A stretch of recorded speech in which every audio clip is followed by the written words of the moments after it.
The day Miriam Vale's brother sold her like livestock was the day she stopped believing anyone would ever see her as human.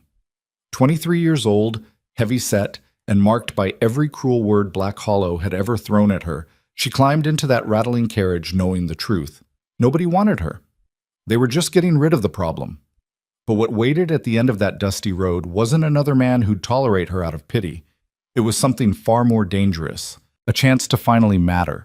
If you want to see how far a woman can rise when the world bets against her, stay until the end. Hit that like button and drop a comment with your city so I can see how far this story travels. Now let me tell you about the girl nobody chose, and the fire that proved them all wrong. The bread hit Miriam's shoulder before she even saw who threw it. Stale. Hard enough to bruise, it clattered onto the dirt street of Black Hollow's market square while laughter erupted from somewhere behind the vegetable carts. She didn't turn around. Turning around meant seeing their faces, and seeing their faces meant remembering every single one of them when she lay awake at night, replaying the humiliation in the darkness of her room. "Hey, Miriam!" Tommy Bradshaw's voice cut through the morning air like a rusty saw. "My pa's got a blind mule that needs a wife. You interested?" More laughter. Always more laughter. Miriam kept walking, her basket clutched against her chest, eyes fixed on the rutted path ahead. Her dress, the gray one, because the gray one hid stains better than the brown, hung shapeless around her heavy frame. She'd sewn it herself 3 years ago, back when Mama was still alive, and sometimes said things like, "You've got such clever hands, sweetheart." Back before the fever took both parents within a week of each other and left Miriam and Caleb drowning in debts they couldn't pay and a farm they couldn't manage. Don't listen to them. The voice came from old Sarah, the herb woman who set up her table near the well every Tuesday. Sarah had a face like sun-dried leather and eyes that had seen too much to be shocked by cruelty anymore. "I don't," Miriam lied. "Yes, you do. Everybody does." Sarah sorted through bundles of dried sage without looking up. "But listening and believing are different things. You remember that?" Miriam nodded, but the words felt hollow. How could she not believe when the evidence was everywhere? In the way mothers pulled their sons away when she passed. In the way girls her age, girls who'd played with her as children, now gathered in tight clusters and whispered behind their hands. In the way even the drunk ranch hands who'd proposition anything in a skirt suddenly found the dirt fascinating when she walked by. She was 23 years old and had never been kissed, never been courted, never received a single flower or note or longing glance. Because Miriam Vale was fat and poor and quiet. And in Black Hollow, that combination made you invisible at best, a target at worst. She bought what she could afford: flour, a bit of salt pork, some withered carrots, and started the long walk back to the farm. The house crouched at the edge of town like something ashamed of itself, all sagging beams and peeling paint. Caleb was in the barn when she arrived, hammering at a fence post that had rotted through. "Any trouble?" he asked without looking at her. "No more than usual," he grunted. That was Caleb these days, grunts and silences and a tightness around his eyes that never went away. He'd been 25 when their parents died, old enough to inherit everything, young enough to have no idea what to do with it. The farm was failing, everyone knew it. The debts kept climbing while the crops kept failing and the livestock kept dying and the whole cursed enterprise kept circling the drain. Miriam went inside and started preparing supper. Potatoes mostly. Some onions. The salt pork she'd stretch across 3 meals if she was careful. She moved through the familiar motions while evening light slanted through the kitchen window, turning everything the color of old honey. She'd just set the pot to boil when Caleb came in. He stood in the doorway for a long moment, hat in his hands, looking at everything except her. "Miriam, we need to talk." Something cold slithered down her spine. She knew that tone. That was the tone he'd used when he told her they couldn't afford to keep Mama's china. When he said they'd have to sell Papa's tools. When he explained why they couldn't fix the roof before winter. "What is it?" Caleb sat down heavily at the table. He looked older than 27. Looked 40, maybe. Looked like a man who'd been ground down by circumstances until there was nothing left but bone and obligation. "There's a man, a rancher, lives way out past Copper Valley, in the high country beyond the ridge. Big operation, successful." Miriam's hand stilled on the knife she'd been using to chop onions. "He needs," Caleb cleared his throat. "He's looking for someone. to help run the household, to cook and clean and manage things. It's good work. Steady.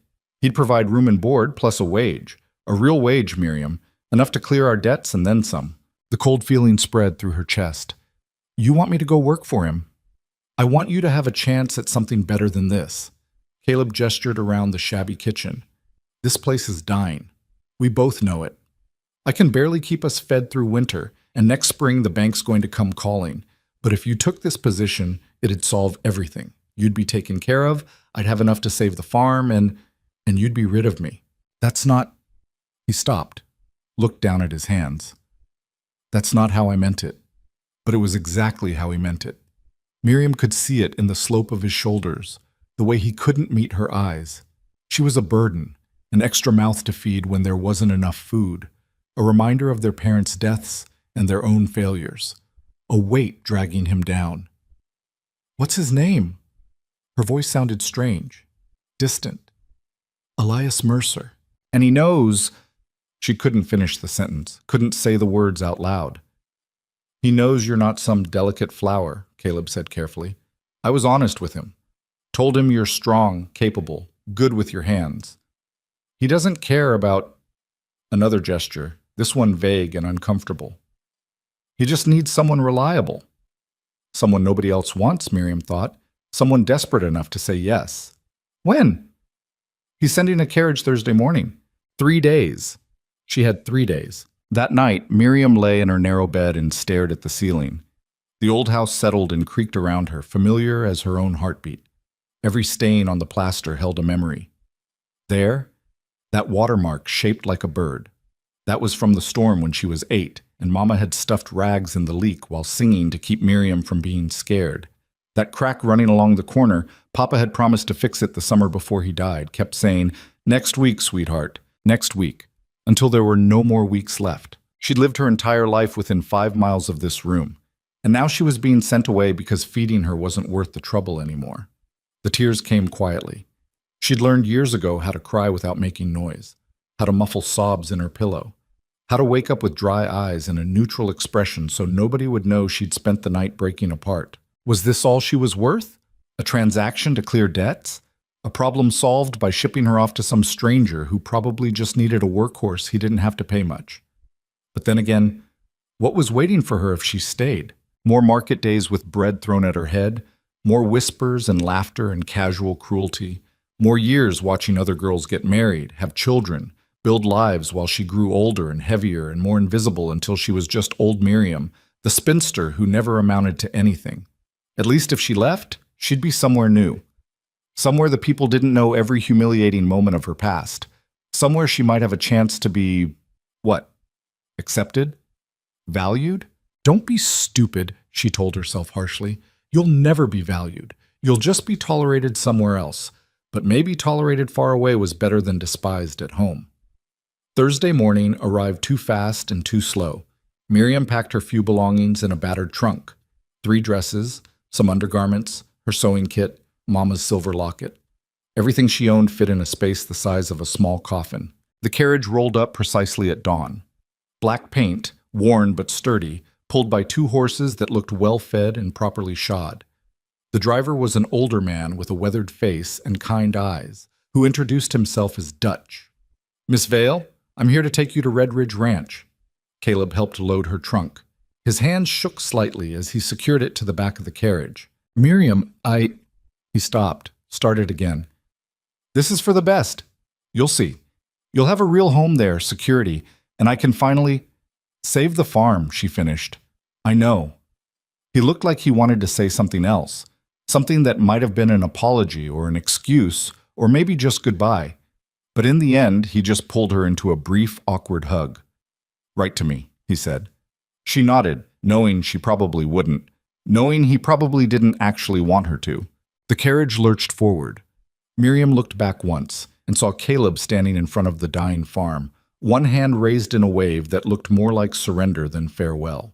Then the house disappeared behind a rise in the road, and Black Hollow began to fall away. They traveled for hours. The landscape shifted from the familiar scrubland around Black Hollow to rolling hills covered in wild grass. Dutch didn't talk much, which suited Miriam fine. She watched the world slide past through the carriage window and tried not to think about where she was going or why or what would happen when she got there. Around midday, Dutch stopped to rest the horses. He produced sandwiches from a pack, good bread, actual meat, cheese that hadn't gone hard around the edges.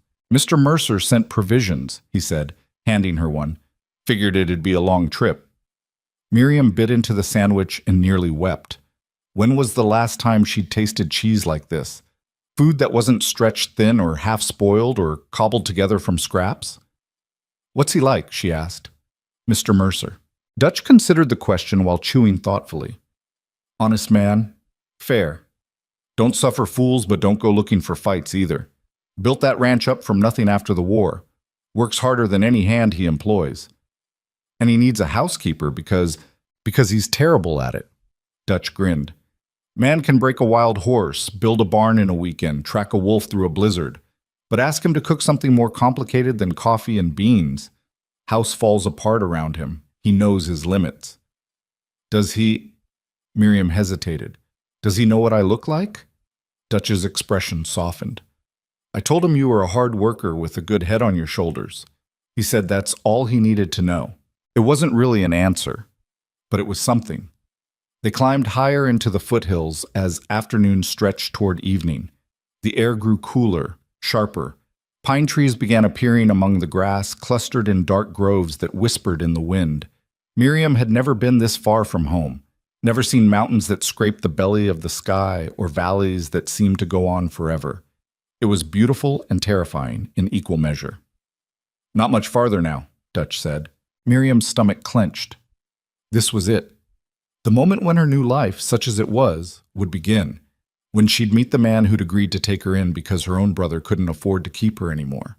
The road curved around a rocky outcrop, and suddenly, there it was, Redridge Ranch. It sprawled across a high valley like something out of a painting, a large main house built from logs and stone, solid and weathered. Multiple barns and outbuildings arranged in practical clusters. Corrals holding horses that gleamed in the late afternoon sun, and beyond it all, the land itself, rolling pastures dotted with cattle, backed by mountains that turned purple in the fading light. It looked real, substantial, like a place that would still be standing 100 years from now. The carriage rolled through a gate marked with an iron sign, Red Ridge. As they approached the main house, Miriam saw a man emerge from one of the barns. Tall, very tall. Broad-shouldered in a way that came from actual work, not just natural build. Dark hair shot through with gray at the temples. Maybe 40, maybe older. The kind of weathered that made age hard to pin down. He wore work clothes, dust on his boots, and carried himself with the quiet confidence of someone completely comfortable in his own skin. Elias Mercer. He walked toward the carriage with long, easy strides. No hurry, no hesitation. The carriage stopped. Dutch hopped down to tend the horses. Miriam sat frozen in her seat, heart hammering against her ribs. This was it.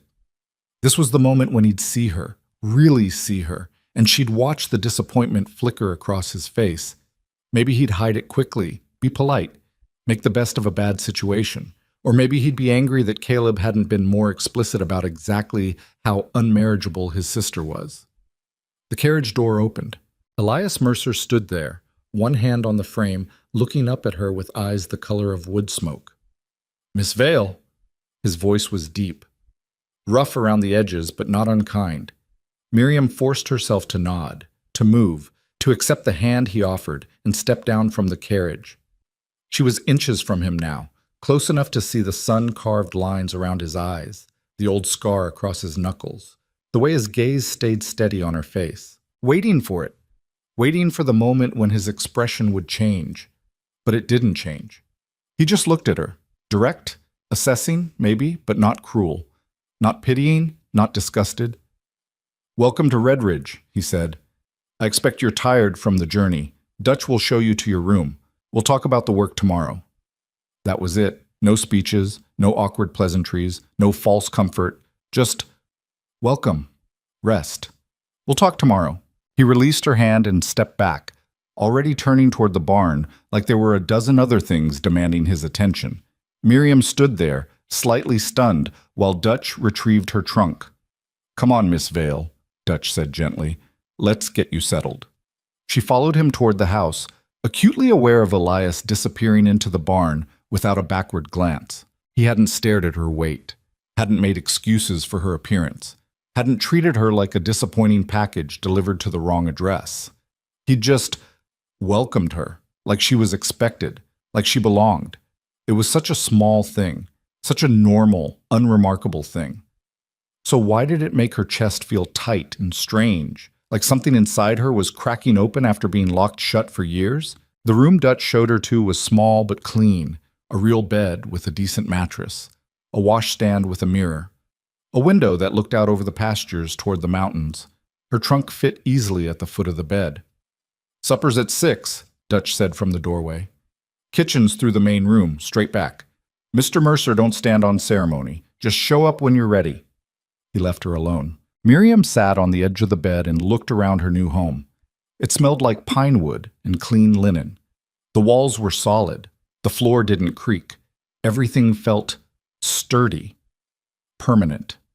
She thought about Black Hollow, about the shabby farmhouse with its leaking roof and rotting beams, about market days and thrown bread and laughter that followed her like a shadow, about Caleb's face when he told her she had to leave. The tears surprised her. They came sudden and hard, shaking her shoulders, spilling hot down her cheeks. She pressed both hands over her mouth to muffle the sounds.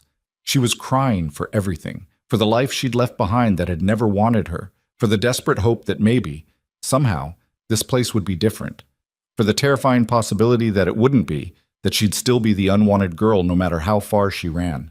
But mostly she was crying because for the first time in longer than she could remember, someone had looked directly at her without flinching. And that small, simple act of basic human decency had broken something inside her that she didn't know how to fix. Outside her window, the sun sank below the mountains, painting the sky in shades of amber and rose. Somewhere in the house she heard movement, boots on wood, the clatter of dishes, low voices discussing the day's work. Red Ridge Ranch settled into its evening rhythms around her. And Miriam Vale, the girl nobody chose, sat alone in her room and wondered if maybe, just maybe, she'd been wrong about everything. If maybe worth wasn't something other people gave you. Maybe it was something you found in yourself, if you were brave enough to look. The dinner bell rang, clear and insistent, calling her to her first meal in her new life. Miriam dried her eyes, straightened her dress, and went to answer it. Not because she had to, but because somewhere between the bread thrown in the market square and the steady gray eyes of a man who'd welcomed her without judgment, she'd made a choice. She was going to try. Even if she failed, even if this turned out to be another kind of prison, she was going to try to believe she was worth more than the sum of Black Hollow's cruelty. The kitchen was warm and bright when she entered. Elias stood at the stove, competently ruining what appeared to be beans. Dutch sat at a rough-hewn table, cleaning his knife with a rag. Both men looked up when she entered. "Hope you like beans," Elias said dryly, "because that's about all I can manage without burning the place down." Dutch snorted. Last week he set fire to a potato. It was a complicated potato. They were joking, easily, like this was normal, like she was supposed to be here. Miriam found herself smiling. Actually smiling. "I can cook," she heard herself say. "If you want, tomorrow, I mean. I could—" "That," Elias said, "would be a blessing. Please, before I poison us all." He gestured to a chair at the table. An invitation. Miriam sat, and for the first time in years she ate a meal with other people without waiting for the insult, the mockery, the reminder that she didn't really belong. She just belonged. It was the strangest feeling. Outside, night fell over Red Ridge Ranch. Stars emerged, brilliant and countless, scattered across the darkness like diamonds on velvet. And in the warm kitchen, Miriam Vale took her first real breath of her new life. It tasted like possibility. The first week at Red Ridge Ranch damn near killed her. Not because Elias was cruel, not because the work was impossible, but because Miriam's body, soft from years of doing just enough to survive, had never been asked to do this much, this hard, this relentlessly. She woke at 4:30 that first morning to the sound of roosters screaming their heads off. Her room was still dark, the window showing nothing but pre-dawn gray. She fumbled into her clothes, splashed cold water on her face from the basin, and made her way to the kitchen on legs that already felt uncertain. Elias was already there, coffee brewing, pulling on his work gloves. "Morning," he said without preamble. "You sleep all right?" "Fine." It was a lie. She'd barely slept, too wired with anxiety about what this new life would actually demand of her. "Good. Coffee's hot. Dutch will be in shortly." He paused, studying her in the weak lamplight. "You ever work with chickens?" "Some. Back home. There's about 60 of them in the coop past the second barn. They need feeding, watering, eggs collected, nests cleaned once a week. But we just did that, so you're good for now.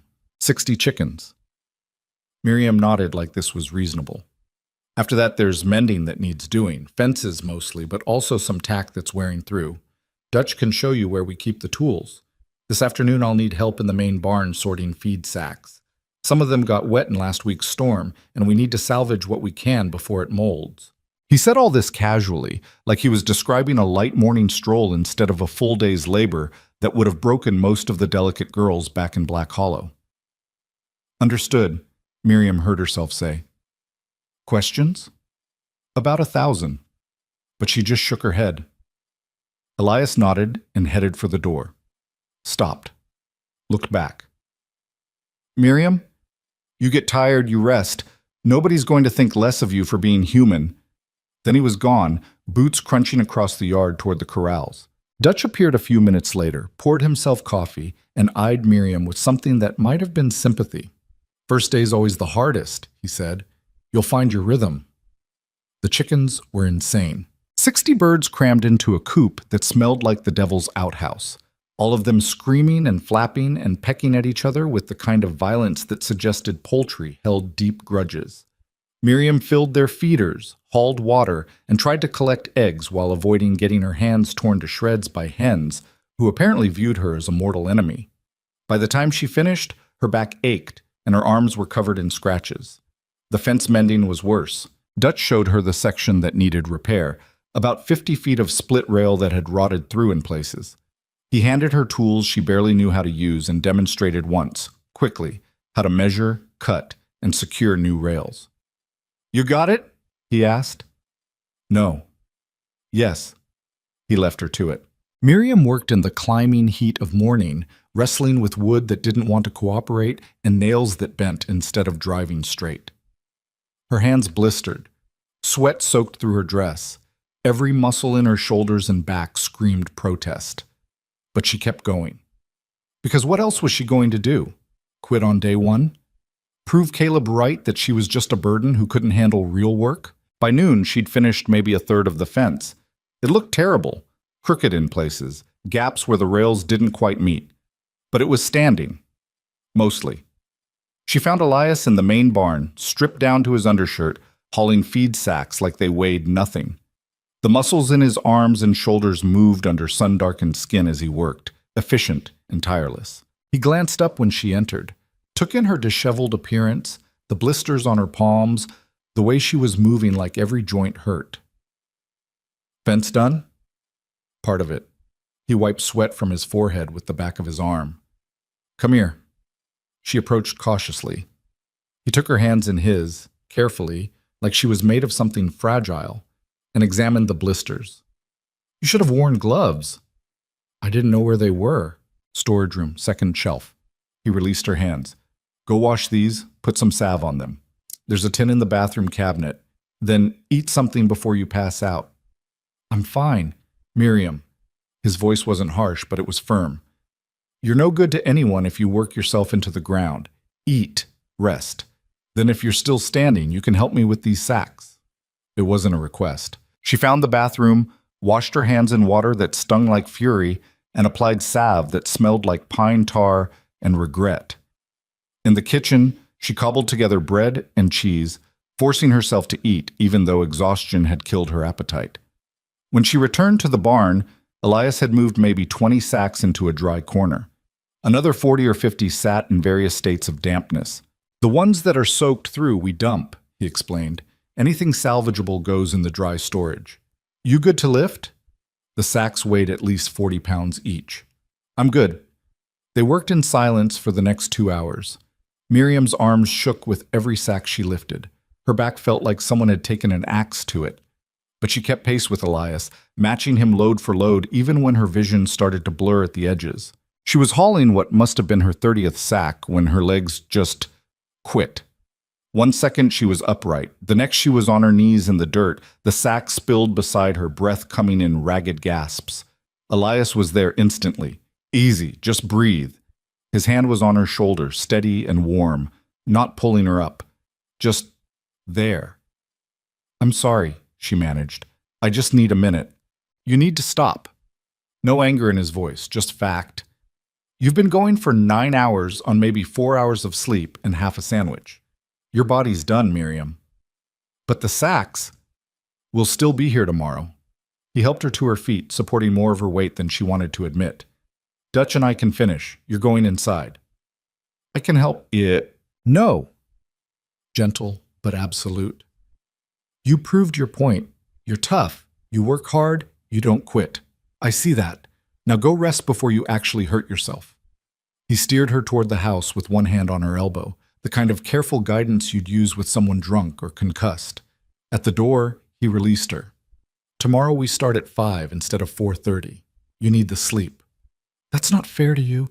"Miriam." He looked at her square, those gray eyes tired but patient. "This isn't a contest. Nobody's keeping score. If you destroy yourself trying to prove you're worth keeping around, all you'll prove is that you don't know when to stop. And that's not strength. That's just stubbornness wearing a different hat." He left her there, returning to the barn where Dutch was probably wondering why the hell Elias had hired someone who collapsed after half a day's work. Miriam made it to her room, closed the door, and sat on the edge of the bed. Her hands were shaking. Everything hurt. She'd barely managed a fraction of what Elias and Dutch accomplished in the same amount of time, and she'd still ended up face down in the dirt like some useless city girl who'd never seen real work. This was going to be her life now. Failing at tasks that came easy to everyone else. Being the weak link. The one they had to make accommodations for. She wanted to cry, but it was too tired even for that. Instead, she lay back on the bed, fully clothed, and fell asleep before the sun had even set. The rooster woke her at 4:30 anyway. For a moment, Miriam just lay there in the darkness, cataloging every place her body hurt, which turned out to be everywhere. Her shoulders felt like someone had beaten them with a hammer. Her hands throbbed. Her legs were stiff as boards. Moving seemed impossible, but she moved anyway, because whatever else she wasn't a quitter. She hauled herself out of bed, got dressed through sheer force of will, and made her way to the kitchen. Elias had said 5 o'clock, but old habits died hard, and she'd always been the type to show up early. The kitchen was dark, silent. She'd beaten everyone else awake. Good. She started coffee the way she'd watched Elias do it, got the stove going, and began pulling out supplies. If she couldn't match them physically, at least she could make herself useful in other ways. By the time Elias appeared at 5, the kitchen smelled like coffee, bacon, and fresh biscuits. He stopped in the doorway, surprise flickering across his face. "You didn't have to—" "I know." Miriam set a plate in front of him without ceremony. "But you're paying me to run the household, and I imagine that includes making sure you eat something besides beans." He sat, studied the food like he wasn't quite sure what to make of it. Then he picked up a biscuit, bit into it, and closed his eyes. "Christ," he muttered. "Problem? These are the best damn biscuits I've had in 5 years." He opened his eyes, looking at her with something that might have been respect. "Where'd you learn to cook like this?" "My mother, before she died." He nodded, filing that information away somewhere. "Well, she taught you right. Dutch is going to lose his mind when he tries these." They ate in comfortable silence. When Dutch did arrive, he did indeed lose his mind over the biscuits, and Miriam felt a small, warm glow of accomplishment settle in her chest. This she could do. This mattered. After breakfast, Elias laid out the day's work. More mending, laundry that had piled up to ridiculous levels. The vegetable garden needed weeding, and he needed help moving a water trough that had sprung a leak. Miriam nodded and got to work. The days developed a rhythm. Up before dawn, breakfast, morning chores, chickens, eggs, whatever maintenance Elias needed help with. Midday meal, afternoon work, mending, cleaning, cooking, hauling, evening meal, collapse into bed, repeat. It was brutal. But slowly, impossibly, Miriam's body started adapting. The blisters on her hands hardened into calluses. Her arms stopped shaking when she lifted heavy loads. Her back quit screaming after the first hour of work. The softness that had always marked her body didn't disappear. She wasn't suddenly thin or graceful, but underneath it, muscle began to build. Real strength earned through sweat and stubbornness. And something else changed too. The fear that had lived in her chest for years, the constant expectation of cruelty, the waiting for the other shoe to drop, started to ease. Because Elias never mocked her, never made her feel less than. When she struggled with a task, he showed her a better way without judgment. When she succeeded, he acknowledged it with a simple nod, or a good work, that felt more valuable than any flowery praise. He treated her like a person. It was such a basic thing, such a normal, unremarkable thing. And it was everything. 3 weeks in, she finished the fence repair she'd started on day 1.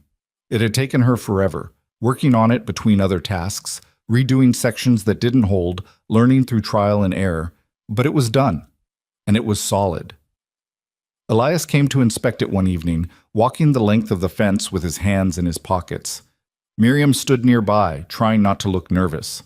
Finally, he turned to her. "This'll hold through winter," he said. "Good job." 2 words. Good job. Miriam felt something crack open in her chest, warm and painful and dangerously close to hope. "Thank you," she managed. He nodded and headed back toward the house, already moving on to the next thing. But Miriam stood there for a long moment, looking at the fence she'd built with her own hands. At Black Hollow, she'd been the girl too fat to marry, too plain to want, too worthless to keep around. Here, she was the woman who'd built a fence that would hold through winter. The difference mattered more than she could put into words. A month into her time at Red Ridge, Miriam was in the vegetable garden pulling weeds when she heard horses approaching. Visitors were rare this far out. Most of the neighboring ranches were miles away, separated by rough country that didn't encourage casual social calls. So when a group of riders came through the gate, everyone stopped to look. 3 men, well-dressed by frontier standards, clean shirts, decent hats, horses that hadn't been ridden hard.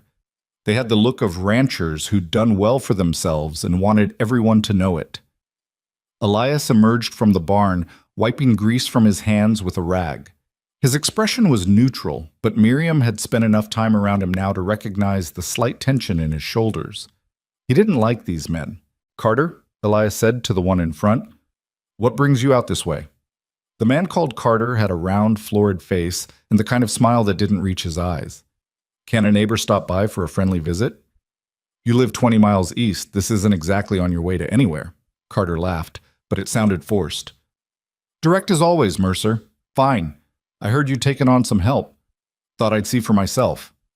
His gaze swept the yard and landed on Miriam. She felt it like a physical touch. The way his eyes traveled over her body, cataloging and dismissing in the same glance. The slight curl of his lip, the knowing look he exchanged with his companions. "That her?" Carter asked, not even bothering to lower his voice. Elias's jaw tightened. "Miss Vale is my housekeeper. She doesn't concern you." "Oh, I'm not concerned." Carter's smile widened. "Just curious. Word travels, you know. People talk. They're saying Elias Mercer finally got himself a woman, and I thought—" "You thought wrong." Elias's voice could have cut glass. "Miriam works for me. That's the beginning and end of the story." "If you say so." Carter's tone suggested he didn't believe it for a second.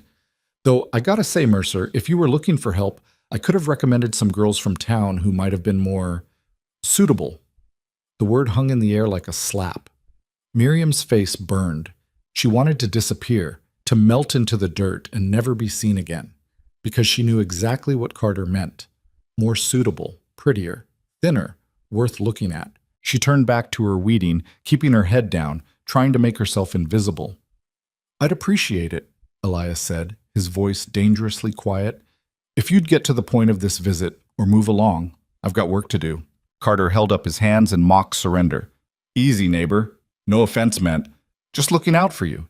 You know how people talk. Running a ranch this size, you've got a reputation to maintain. And having someone like her around, well," he shrugged, "might give folks the wrong idea." "The only wrong idea," Elias said, is the one you rode in here with. Now, unless you've got actual business, I suggest you and your friends head home." For a moment, Carter looked like he might push back, but something in Elias's expression made him reconsider. "Suit yourself," he said, gathering his reins. "But don't say I didn't warn you. When the whole territory's laughing about Mercer and his charity case, you'll remember this conversation." They rode out, kicking up dust that hung in the still air, long after they disappeared. Elias stood in the yard, hands clenched into fists, jaw working like he was chewing through words he couldn't say out loud. Miriam kept weeding, kept her head down, kept breathing even though her chest felt tight and her eyes burned with unshed tears. Charity case. Was that what she was? Had Elias taken her in out of pity? Was the whole ranch laughing behind her back while she walked around thinking she'd actually earned her place here? She heard boots crunching across the dirt. Elias stopped a few feet away. "Miriam, it's fine." She didn't look up, couldn't. If she looked at him, she'd start crying, and she'd be damned if she let Carter and his friends reduce her to tears. He's right. People talk. I understand. "No, you don't." Elias's voice was rough. "And Carter's not right. He's an ass who's been trying to buy this ranch for 3 years and can't stand that I won't sell.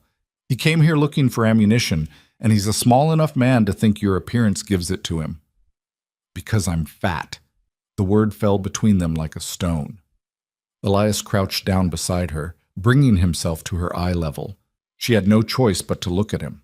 "Because he's a shallow, petty man who measures worth by the wrong things," Elias said. "And because he knows insulting you is the fastest way to get under my skin." "Why would insulting me bother you?" "Because you work hard. You do good work. And you deserve better than to have some jackass ride onto my property and make you feel small." His eyes held hers, steady and certain. "I don't care what you look like, Miriam. I care that you show up every morning ready to work.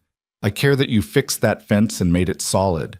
I care that Dutch and I are eating real food instead of beans for the first time in months. That's what matters. The rest is just noise." She wanted to believe him, wanted it so badly it hurt, but a lifetime of being judged by her appearance had taught her that words were cheap, that people said kind things and meant cruel ones, that even good intentions eventually ran into the hard reality that the world didn't want to look at girls like her. "You should have told me," she said quietly, "that taking me on would hurt your reputation." "My reputation can survive anything Carter throws at it." "But what if he's right? What if people think less of you because then they can think less?" Elias stood, brushing dirt from his knees. "I didn't build this ranch by worrying what small-minded men thought of my choices. I'm not starting now." He walked away before she could respond, heading back to whatever he'd been working on before Carter's interruption.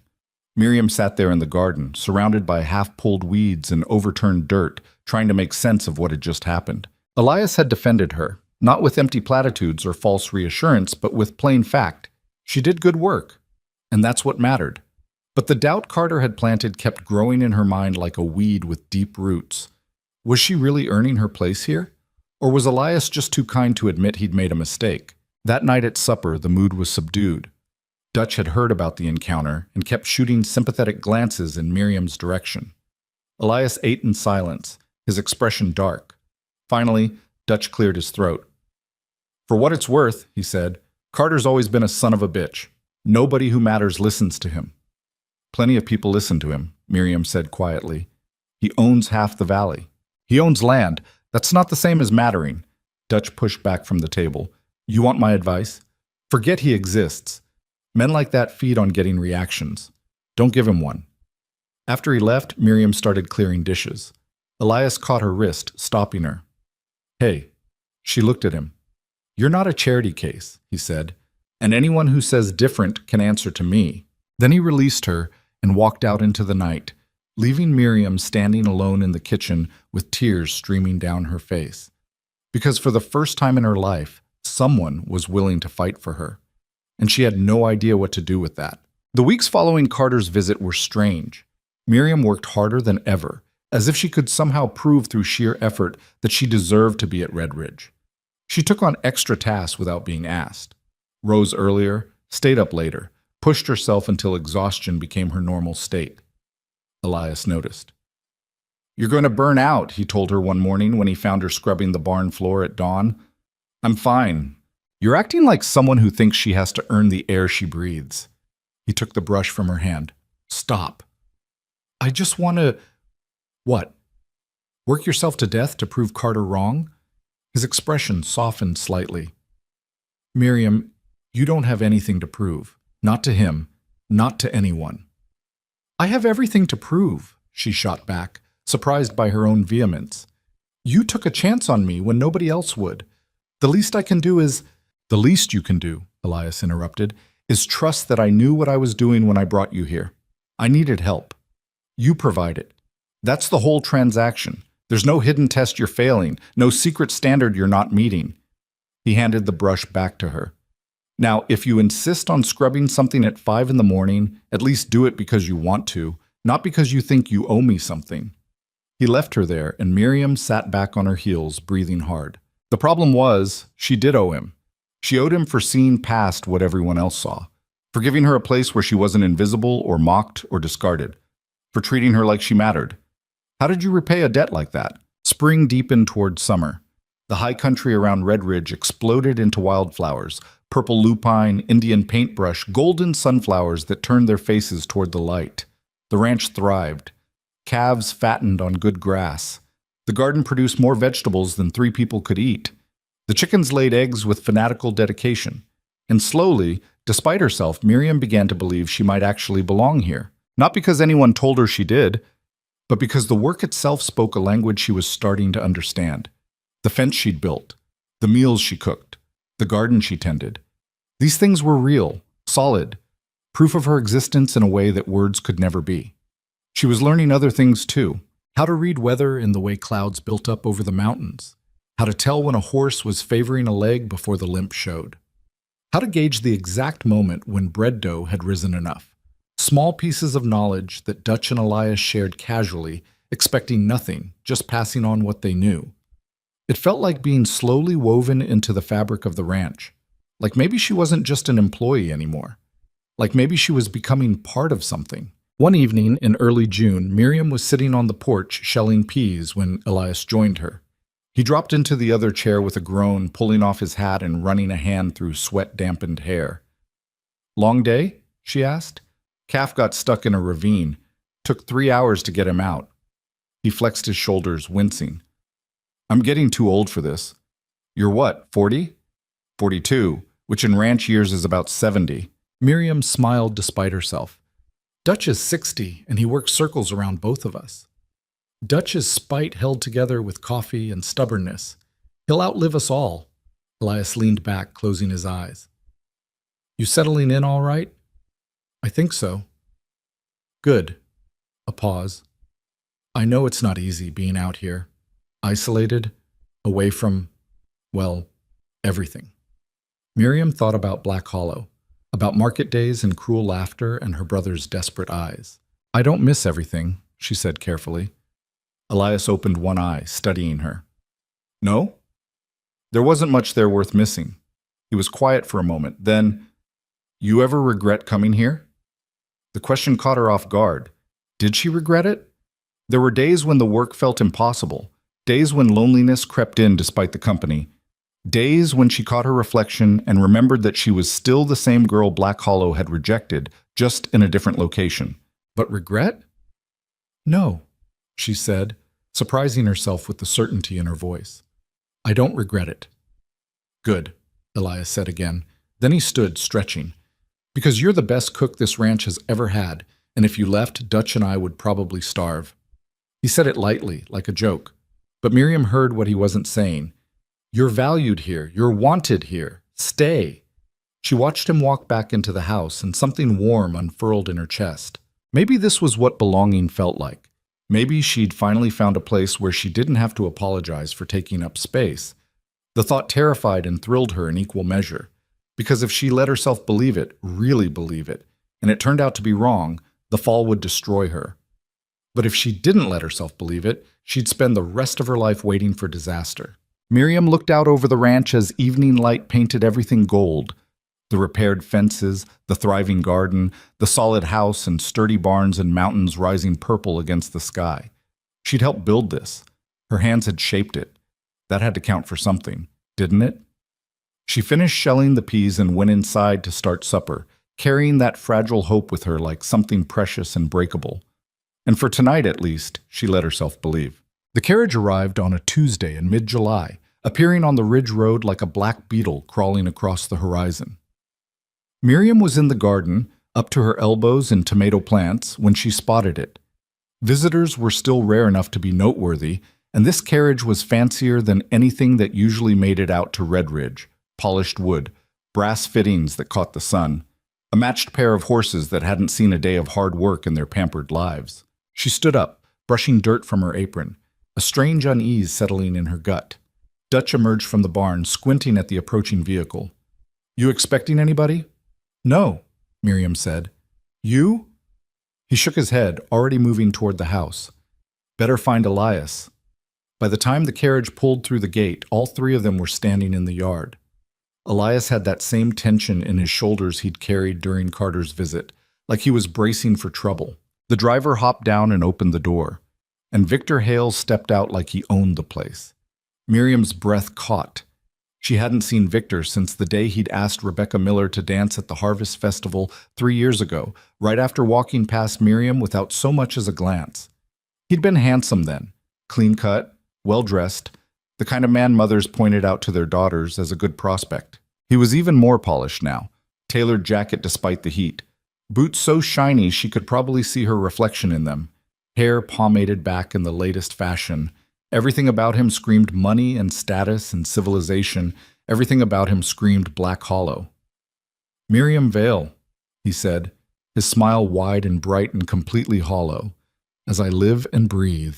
She couldn't speak, couldn't move. The garden dirt under her fingernails suddenly felt shameful.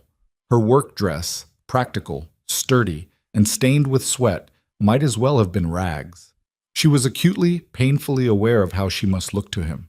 Sun-darkened skin, calloused hands, hair pulled back in a messy braid instead of the careful curls fashionable women wore. "Victor," she managed. His eyes traveled over her and she braced for the disgust, the dismissal, the casual cruelty she'd learned to expect from men like him.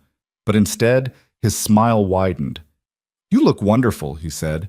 "Absolutely wonderful. The frontier life clearly agrees with you."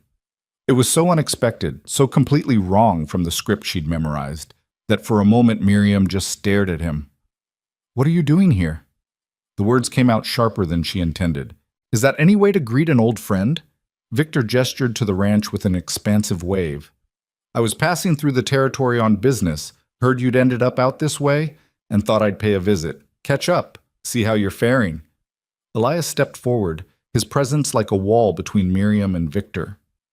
"Elias Mercer," he said, not offering his hand. "I own this ranch." "Victor Hale." Victor did offer his hand, forcing Elias to either take it or be openly rude. Elias took it, briefly. "Miriam and I are old friends from Black Hollow. I knew her family." "Did you?" It wasn't a question. "Oh yes, the Vales were well-respected people. Such a tragedy. What happened to them?" Victor's expression arranged itself into something that was probably meant to be sympathetic. "When I heard Miriam had left town, I worried. You know how it is, a woman alone in the world having to make difficult choices." The implication hung in the air like smoke. Miriam felt heat creep up her neck. He was suggesting what? That she'd sold herself? That Elias had bought her for something other than honest work? "Miss Vale is my housekeeper," Elias said, his voice cold enough to frost glass. "She works hard and earns her keep. There's nothing difficult about that choice." Of course, of course." Victor held up his hands in mock surrender. "No offense intended. I'm sure she's been a great help to you out here. Miriam always was good with her hands." Dutch made a sound that might have been a cough, or might have been a strangled curse. Elias's jaw worked like he was chewing glass. Miriam wanted the earth to open and swallow her whole. "Perhaps," Victor continued, turning his full attention back to Miriam, "you could show me around? I'd love to see what you've done with the place. And we could talk. I have some news from home that might interest you." Every instinct screamed at her to refuse, to tell him to get back in his fancy carriage and ride straight to hell, But the part of her that had spent 23 years being polite, being accommodating, being whatever people needed her to be so they wouldn't hurt her worse, that part made her nod. "All right," she heard herself say. "Just let me clean up." She fled to the house before anyone could respond. In her room, she scrubbed the dirt from her hands and face, changed into her leaf-stained dress, and tried to calm the panic rising in her chest. What was Victor doing here? He'd never given her the time of day in Black Hollow, never spoken to her except to make polite noises at church functions where ignoring her completely would have been too obvious. So why now? Why travel all the way out to Redridge just to see her? When she emerged, Victor was waiting on the porch. Elias and Dutch had disappeared, though she suspected they hadn't gone far. "You've done well for yourself," Victor said as they walked toward the garden. "This is quite an operation." "It's Mr. Mercer's operation. I just help." "Don't sell yourself short. I'm sure you're indispensable." He paused beside the tomato plants, admiring them with what seemed like genuine interest. "You always did have a talent for growing things. I remember your mother's garden. Best vegetables in Black Hollow." The mention of her mother was like a knife between the ribs. "You said you had news from home?" "Ah, yes." Victor's expression shifted, became serious. "I'm afraid it's not good news. Your brother's farm finally went under. The bank foreclosed last month." The world tilted slightly. "Caleb lost the farm?" "I'm sorry. I know that place meant a lot to your family." Victor shook his head sadly.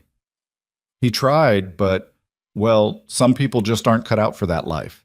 He's working in the mill now. Long hours, bad pay. He looks 10 years older than when you left." Guilt crashed over her in a wave. The money she'd been sending home, the wages Elias paid her, should have been enough to make a difference. Should have helped Caleb hold on. Unless he hadn't been using it for the farm. Unless he'd used it for something else and lied about how bad things had gotten. "I didn't know," she said quietly. "How could you? You're out here, isolated from everything." Victor moved closer, his voice dropping to something more intimate. "That's actually part of why I came. Miriam, you don't have to stay here. You have options." She looked at him sharply. "What kind of options?" "Come back east with me. I have connections in Denver, real society, culture, opportunity. You could work for a respectable family, live in a real city, have a life beyond—" He gestured at the ranch with something close to disdain. "Beyond this." "I like it here." "Do you?" "Really?" His smile was gentle, pitying. "Or have you just convinced yourself you do because it's better than being alone?" The words hit too close to a fear she'd been trying not to examine. "Mr. Mercer treats me well," she said, hating how defensive she sounded. "I'm sure he does. But treatment isn't the same as respect, is it? You're still a servant, Miriam, still working yourself to the bone for someone else's benefit." He paused, letting that sink in. "I'm offering you a chance to build something for yourself, to be someone." "I am someone." "You're someone's housekeeper." Not cruel, just factual. "And while there's no shame in honest work, you're capable of so much more. Back in civilization, you could have a future. Out here, you're just existing." Miriam looked back at the house, at the garden she'd planted, at the fences she'd repaired and the barns she'd helped maintain. Was that just existing, or was it building something? "Think about it," Victor pressed. "You don't have to decide now. I'm staying at the hotel in Copper Valley for a few days. If you change your mind, send word. I'll make all the arrangements." "Why?" The question burst out of her. "Why do you care what happens to me? You never gave a damn about me in Black Hollow." For the first time, something like genuine emotion flickered across Victor's face. "That's not entirely fair. I was young, stupid, too worried about what other people thought. But I've grown up since then, seen more of the world, and I've learned that worth has nothing to do with appearances." He said it like it was a revelation, like he'd climbed a mountain and discovered some profound truth. Miriam had been living that truth every day of her life. "I need to get back to work," she said. "Of course. I've taken up enough of your time." Victor tipped his hat. "But please, Miriam, consider what I said.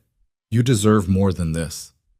He walked back to his carriage, climbed in, and disappeared down the ridge road in a cloud of dust. Miriam stood in the garden, trembling.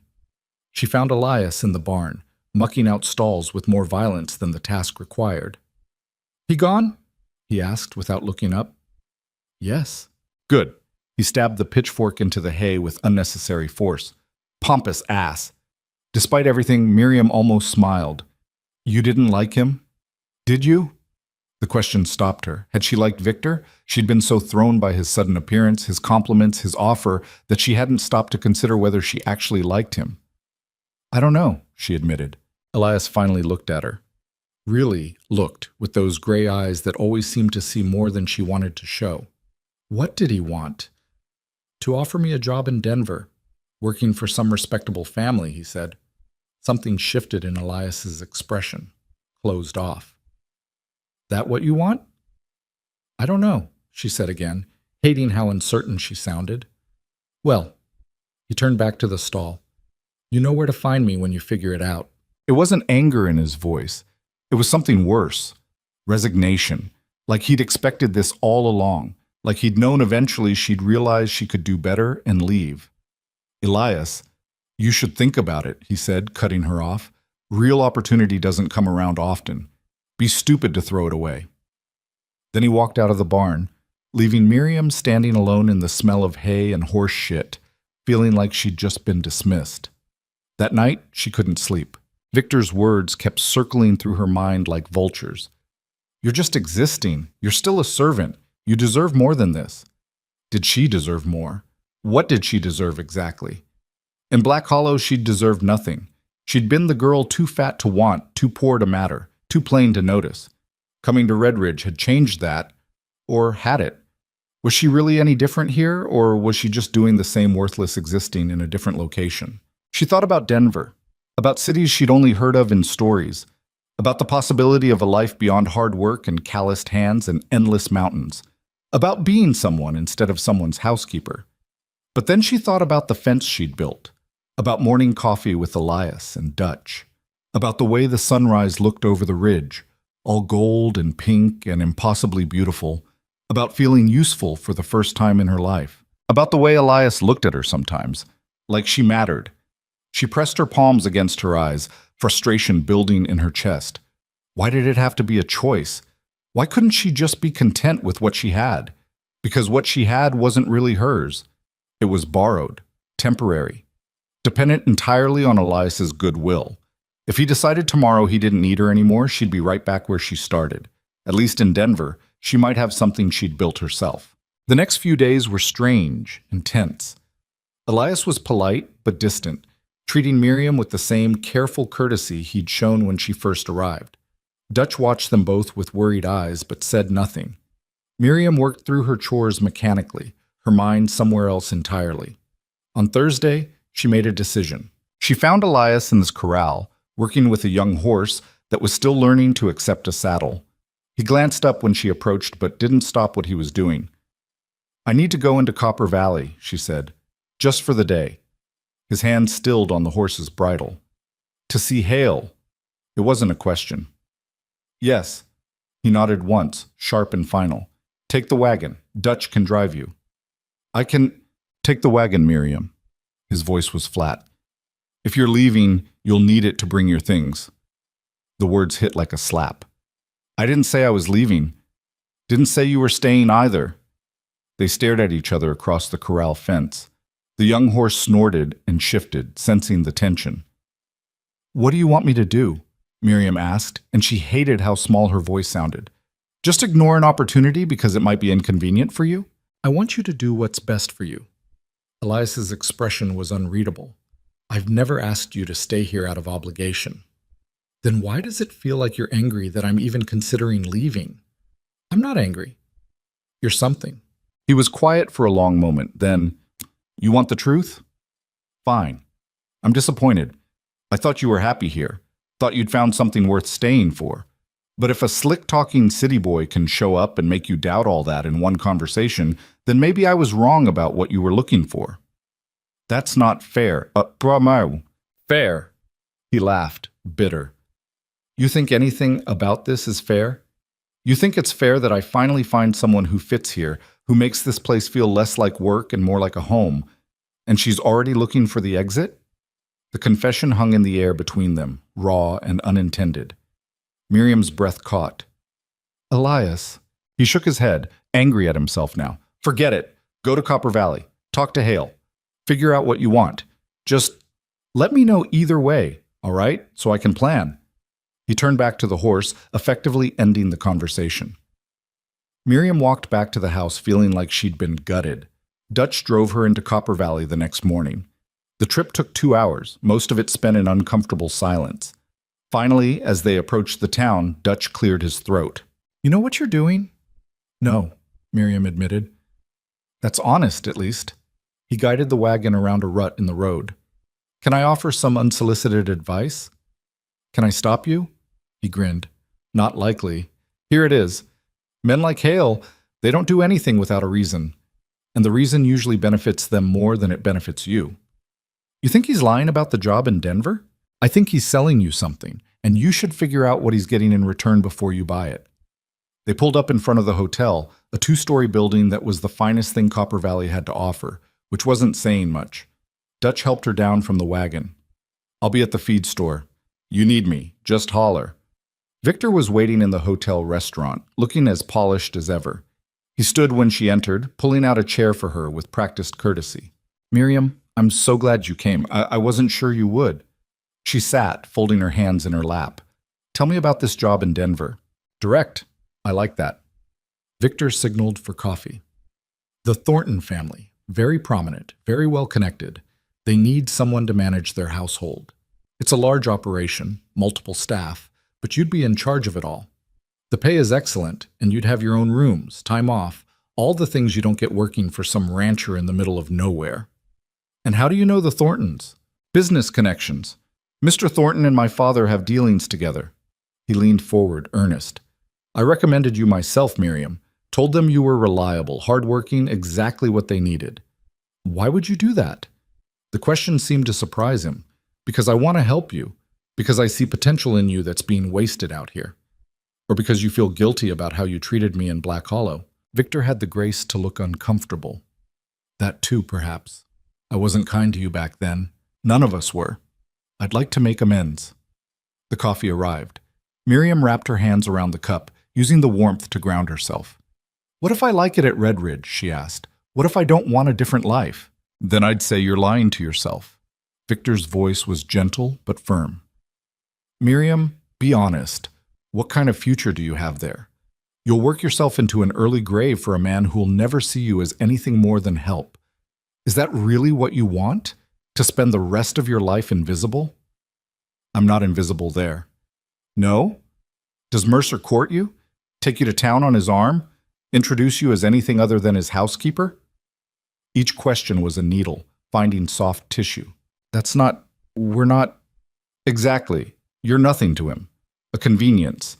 Useful labor he doesn't have to pay much for.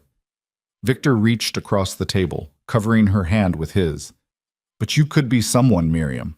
Really someone. In Denver, nobody would know you as the fat girl from Black Hollow. You could reinvent yourself, be whoever you want to be. The promise dangled in front of her, glittering and seductive. A life where her past didn't matter, where she could start fresh, unburdened by every cruel word and dismissive glance, where she could be valued for her work instead of judged for her body. Wasn't that what she'd always wanted? I need time to think, she said. Of course. But don't take too long. The Thorntons need someone by the end of the month. He squeezed her hand. You deserve better than what you have, Miriam. Don't let fear keep you from claiming it. The ride back to Red Ridge was even quieter than the trip out. Dutch didn't ask what happened, and Miriam didn't volunteer. She stared at the passing landscape and tried to untangle the mess in her head. Victor was right about some things. She was just a housekeeper. She had no claim on Red Ridge beyond the work she did. If Elias decided tomorrow he didn't need her, she'd have nothing. But he was wrong about other things too. She wasn't invisible here. Elias saw her. Dutch saw her. They valued her work, treated her with respect, made her feel like she mattered. Was that enough? Or was she just afraid to reach for more because she'd spent so long believing she didn't deserve it? When they pulled into the ranch yard, Elias was nowhere to be seen. Miriam went to her room and sat on the bed, staring at the trunk that still held everything she owned. It would be so easy to pack, to leave, to chase the promise of something better.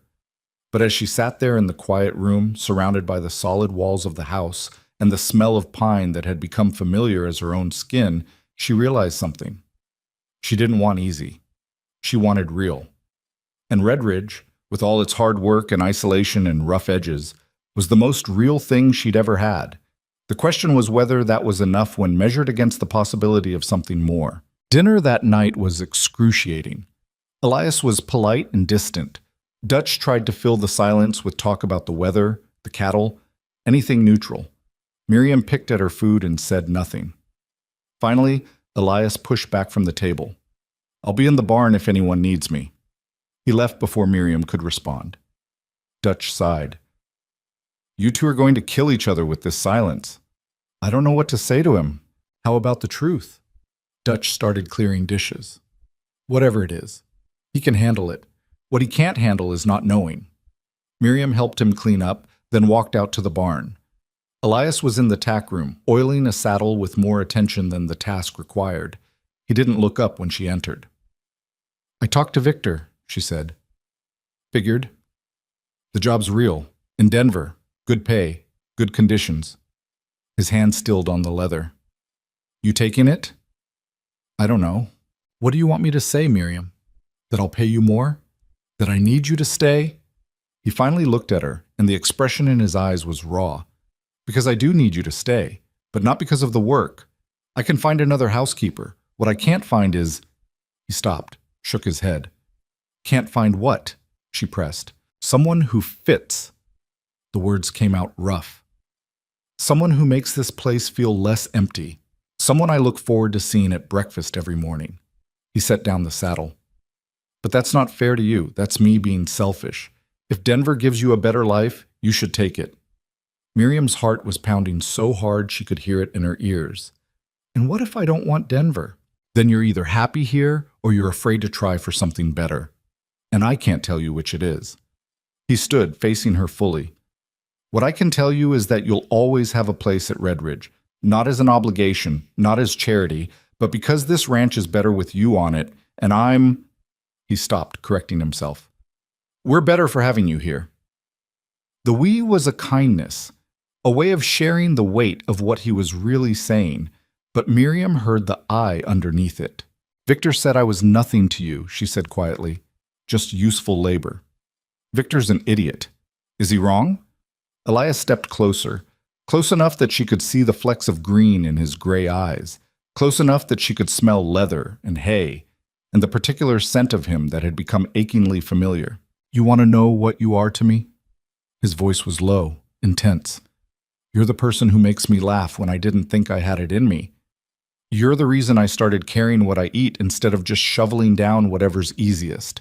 You're the first thing I think about when I wake up and the last thing I think about before I sleep. You're—" He stopped, frustrated. "You're everything Victor Hale is too shallow to see." The air between them felt electric. "I'm still fat," Miriam whispered. "I'm still plain. I'm still the girl nobody wanted." "You think I don't see you?"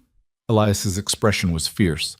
"I see you, Miriam, all of you. And what I see is someone strong enough to leave everything she knew because she refused to settle for being treated like garbage. Someone brave enough to learn a whole new life from scratch. Someone who works harder than anyone I've ever met and never complains. That's what I see. Not your weight, not your face. You." Tears burned behind Miriam's eyes. "I'm scared," she admitted. "I'm scared that if I stay, I'm choosing this because I'm afraid. And I'm scared that if I go, I'm running away from the first good thing I've ever had."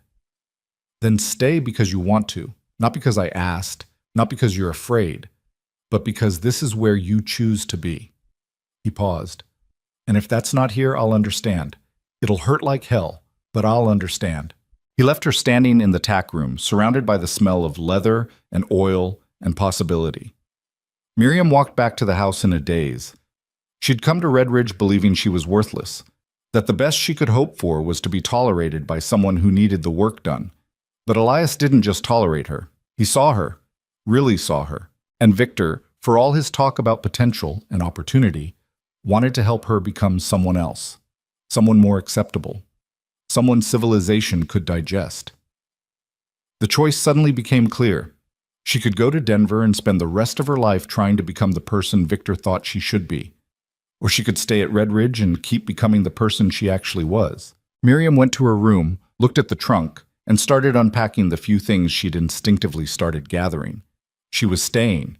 Not because she was afraid to leave, not because Elias had asked, but because Red Ridge Ranch, with all its hard work and isolation and rough beauty, had given her something she'd never had before. A place where she didn't have to apologize for existing. And that was worth more than all the opportunities in Denver. She told Elias the next morning over coffee, before she could second-guess herself into paralysis. "I'm staying." He looked up from his cup, something careful and guarded in his expression. "You sure?" "No, but I'm staying anyway."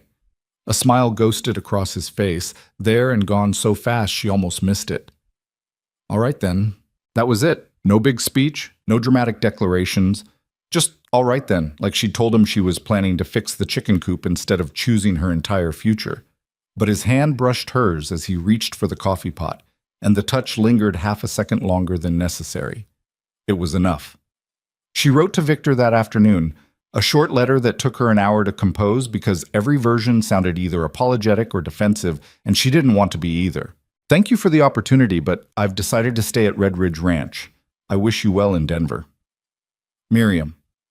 Dutch rode into Copper Valley to post it, and when he came back, Miriam felt something loosen in her chest that she hadn't realized was clenched tight. She'd made her choice. Now she had to live with it. The next 2 weeks settled into a rhythm that felt almost normal. The tension between her and Elias eased into something warmer, something that lived in shared glances and hands that found excuses to touch while passing tools or dishes. Nothing was said out loud, nothing was defined, but something had shifted, and they both knew it. Then Carter showed up again. This time he brought friends. 5 of them, all ranchers from the Eastern Valley, all with the same expression of barely concealed contempt. They rode in like a small militia, spreading out across the yard with the casual arrogance of men who'd never been told no in their lives. Elias emerged from the barn, and Miriam saw his jaw tighten. "Carter, what do you want?" "Just checking on my neighbor." Carter's smile was all teeth. "Making sure everything's above board. Everything's fine. You can leave now." "See, that's the thing." Carter dismounted, and his friends followed suit. "We've been hearing some concerning rumors about your operation here, about how you're managing things." "What rumors?" "That you're running a disreputable establishment. That you've got a woman living here who's not your wife, not your kin, and nobody's quite sure what she's doing to earn her keep." Carter's eyes found Miriam, who'd frozen halfway between the garden and the house. "Now, I'm sure it's all perfectly innocent, but appearances matter, Mercer, and this appearance is making the rest of us look bad by association." Dutch had appeared from somewhere, positioning himself near Miriam. His hand rested casually on the knife at his belt. "Miriam is my housekeeper," Elias said, his voice dangerously quiet. "We've had this conversation, and I'm sure that's technically true, but you can see how people might talk, right? A single woman, living with a single man, out here where nobody can see what's really going on?" Carter shook his head with mock sadness. "It's improper, indecent, the kind of thing that reflects poorly on all of us who are trying to maintain standards in this territory." "Standards?" Elias's laugh was harsh. "You want to talk about standards? You who waters down your cattle at the creek before weighing them for sale, who runs your ranch hands into the ground and pays them half what they're worth. You're going to lecture me about standards?" Carter's expression hardened. "Careful, Mercer. No, you be careful. You rode onto my property to insult a woman who works harder than any 3 of your hired men. You're questioning her character when you don't know a damn thing about her except what you can see with your shallow eyes. So I'm going to give you one chance to apologize to Miss Vale and ride out of here before this gets ugly." "Apologize?" Carter laughed, and his friends joined in. "For what? Stating facts? Everyone from here to Black Hollow knows what she is. A desperate woman who sold herself to the first man willing to take her. And you," he jabbed a finger at Elias, "you're too stubborn or too stupid to see that keeping her here makes you look like a fool." Elias moved so fast Miriam almost missed it. One second he was standing still, the next his fist connected with Carter's jaw with a sound like breaking wood. Carter went down hard. His friend surged forward, but Dutch's knife was suddenly visible and very sharp, and they reconsidered. Elias stood over Carter, breathing hard. Get off my land. All of you. And if you ever speak about Miriam like that again, I'll do a lot more than hit you." Carter struggled to his feet, spitting blood. His eyes were full of rage and humiliation. "You're going to regret this, Mercer. I promise you that. I'll take my chances. Now get out." They mounted up and rode off, but the threat hung in the air like smoke. Dutch sheathed his knife. That was stupid. Probably. He's going to make trouble. Let him try. Elias turned to Miriam, and she saw his knuckles were already swelling. "You all right?" She nodded, not trusting her voice. He'd hit a man for her. Actually thrown a punch, risking everything because Carter had insulted her. Nobody had ever defended her like that. "Come on," Elias said, flexing his hand and wincing. "Let's get some ice on this before it swells up like a melon." In the kitchen, Miriam wrapped ice in a cloth and pressed it to his knuckles. His hand was warm under hers, rough with calluses, and she found herself hyper-aware of every point of contact. "You didn't have to do that," she said quietly. "Yes, I did. He could cause real problems for you. He already was. At least now he knows there's a line he can't cross." Elias looked at her, his gray eyes intense. "I meant what I said, Miriam. Anyone who disrespects you disrespects me. I won't stand for it. Even if it costs you? Especially then." The ice was melting, water dripping through the cloth onto the table. Neither of them moved. "Why?" Miriam whispered. "You really don't know?" She shook her head. Elias turned his hand over, capturing hers. His thumb traced across her knuckles, a mirror of what she'd been doing to him. "Because you matter to me. More than this ranch. More than my reputation. More than anything Carter and his friends can throw at me." He paused. "Because somewhere between you burning my coffee that first week and watching you fix that fence, I stopped thinking of you as my housekeeper and started thinking of you as—" He didn't finish. Didn't have to. The words hung between them, heavy with possibility. Miriam's heart was hammering so hard she could barely breathe. This was the moment where everything either changed or stayed safely, painfully the same. "As what?" she made herself ask. Elias stood, still holding her hand, pulling her up with him. They were inches apart now, close enough that she could see the gold flecks in his eyes, the scar through his left eyebrow, the way his breathing had quickened. "As mine," he said simply. Then he kissed her. It wasn't smooth or practiced. Their noses bumped first, and Elias had to adjust his angle, and Miriam had no idea what to do with her hands. But his lips were warm and gentle, and absolutely certain, and when his good hand came up to cup her face, something in Miriam's chest cracked wide open. She was being kissed. For the first time in her 23 years, a man was kissing her like she was something precious. When they finally pulled apart, Elias rested his forehead against hers. "I should have asked first," he said. "I would have said yes." "Good. Because I've been wanting to do that for weeks, and I'm not sure I can stop now." "Then don't." So he kissed her again, and this time Miriam kissed him back, pouring every year of loneliness and longing and desperate hope into the press of her lips against his.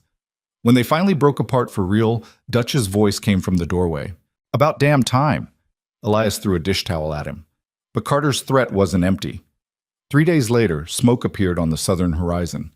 Miriam saw it first while hanging laundry, a thin gray column rising into the afternoon sky, too thick and dark to be a cook fire. She called for Elias, and he came running, Dutch right behind him. "That's Henderson's place," Dutch said, shading his eyes, "or close to it." They saddled horses and rode south, Miriam insisting on coming despite Elias's protests. By the time they got close, they could see flames licking up the side of a barn, could hear cattle bellowing in panic.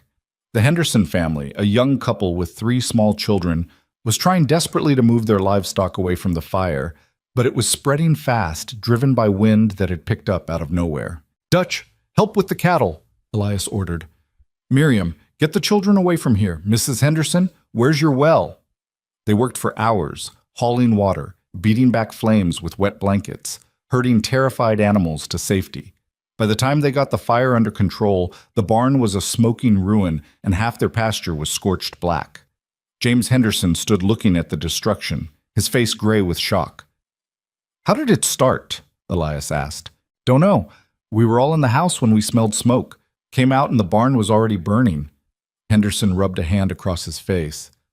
Could have been lightning, maybe, but there wasn't a storm. Or someone said it, Dutch said grimly. Henderson looked at him sharply. Who would— Carter was here 2 days ago, his wife said quietly, asking questions about who we sold our cattle to. Seemed angry when James wouldn't commit to using his stockyards. A cold feeling settled in Miriam's stomach. This is my fault, she said. Everyone looked at her. Carter's angry because of me, because Elias defended me, so he's— Stop! Elias's voice was firm. This is Carter's fault, because he's a petty, vindictive man who can't stand not getting his way. Nothing about this is on you. But the cold feeling didn't go away. Over the next week, 2 more suspicious fires broke out on ranches whose owners were friendly with Elias. Nobody could prove anything, but the pattern was clear. Carter was making good on his threat, and he was using fear to bring the other ranchers in line. A delegation showed up at Red Ridge on a Saturday morning. 5 ranch owners, all men Elias had known for years. They looked uncomfortable but determined. We're not here to cause trouble, Samuel Wright said. He was older than the others, gray-haired and weather-beaten. But we need to talk straight with you, Mercer. Talk. These fires, the threats. Carter's been to see all of us. Says they'll stop if we help convince you to handle your household situation more appropriately. Elias's expression went cold. By which he means get rid of Miriam. Wright had the grace to look ashamed. He says she's the source of the conflict, that if she were gone, everything would settle down. So you want me to throw out the best worker I've ever had because Carter's throwing a tantrum? We want the fires to stop, another rancher said. My family's scared, Mercer. We can't afford to lose our buildings, can't afford to rebuild. And you think giving Carter what he wants will make him stop? He'll just find something else to use against you. That's how men like him work. Maybe. Wright shifted uncomfortably. But we have to try something. And if that something is, well, is it really worth it? 1 woman versus the safety of a dozen families. The question hung in the air.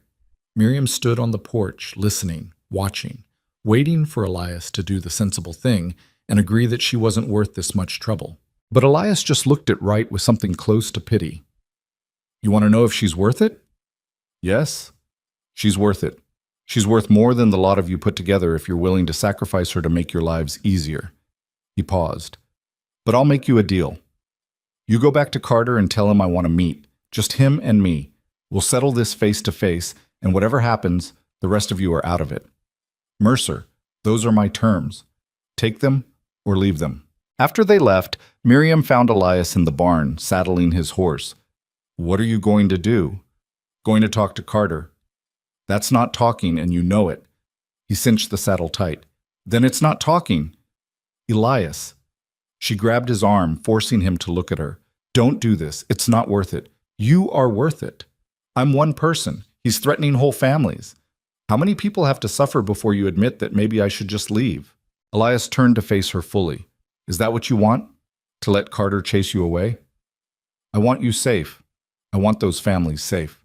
And I want to live in a world where men like Carter don't get to decide who stays and who goes based on their own petty prejudices.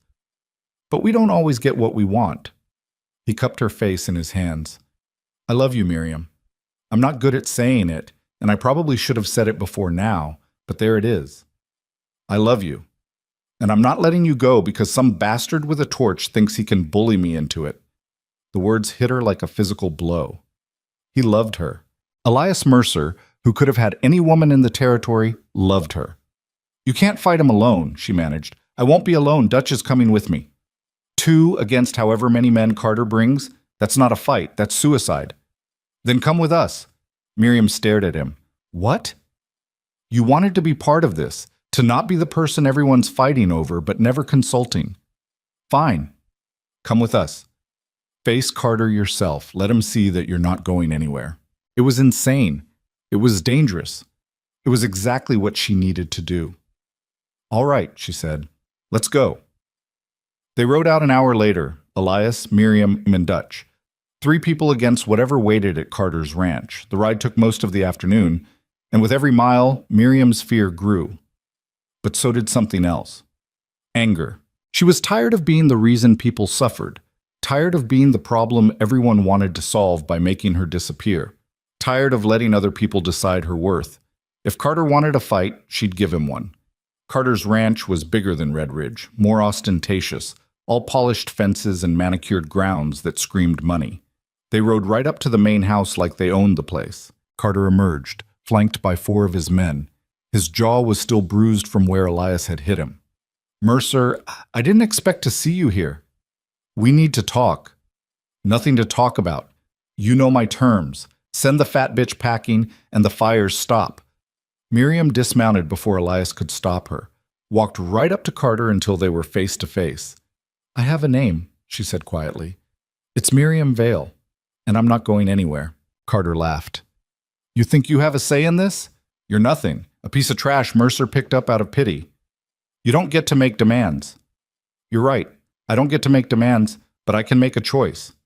She looked him dead in the eye. "And I choose to stay at Red Ridge Ranch. I choose to keep working there, living there, being part of it. And if that makes you angry enough to burn down innocent people's property, then you're exactly as pathetic as I thought you were." Carter's face went purple. "You little—" "Careful," Elias said, his voice deadly quiet. "Choose your next words very carefully." For a long moment, nobody moved.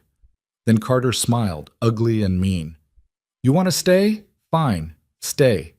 But when those fires keep coming, when people lose everything they have, you remember that it's because of you, because you were too selfish to do the right thing." "The right thing," Miriam said, "would be for you to stop acting like a child who didn't get his toy. But since you're clearly incapable of that, here's what's going to happen. You're going to stop the fires. You're going to leave the other ranchers alone. And you're going to accept that Elias Mercer doesn't answer to you." "Or what?" "Or we go to the territorial marshal, tell him about the fires, about your threats, about the witnesses who've seen your men near the burned properties." It was a bluff. They had no solid proof. But Carter didn't know that. "You might be rich, Carter, but you're not untouchable." Something flickered in Carter's expression.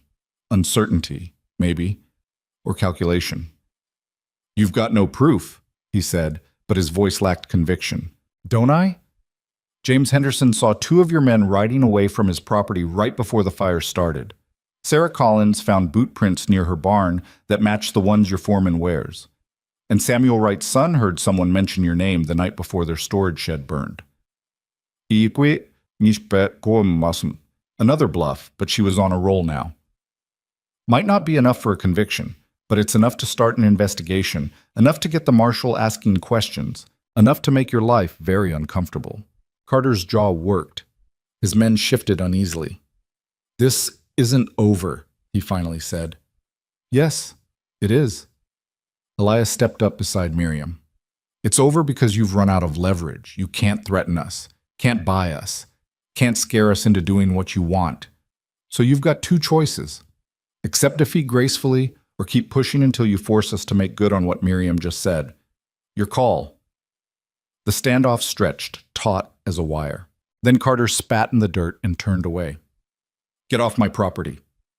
They rode back to Red Ridge in silence, the tension slowly draining away. When they were halfway home, Dutch started laughing. "What's funny?" Miriam asked. "You, walking right up to Carter and calling him pathetic to his face. I've been waiting years for someone to do that. I didn't plan it." "Best things never are." Dutch grinned at her. "You got steel in you, Miss Vale. Took you a while to find it, but it's there."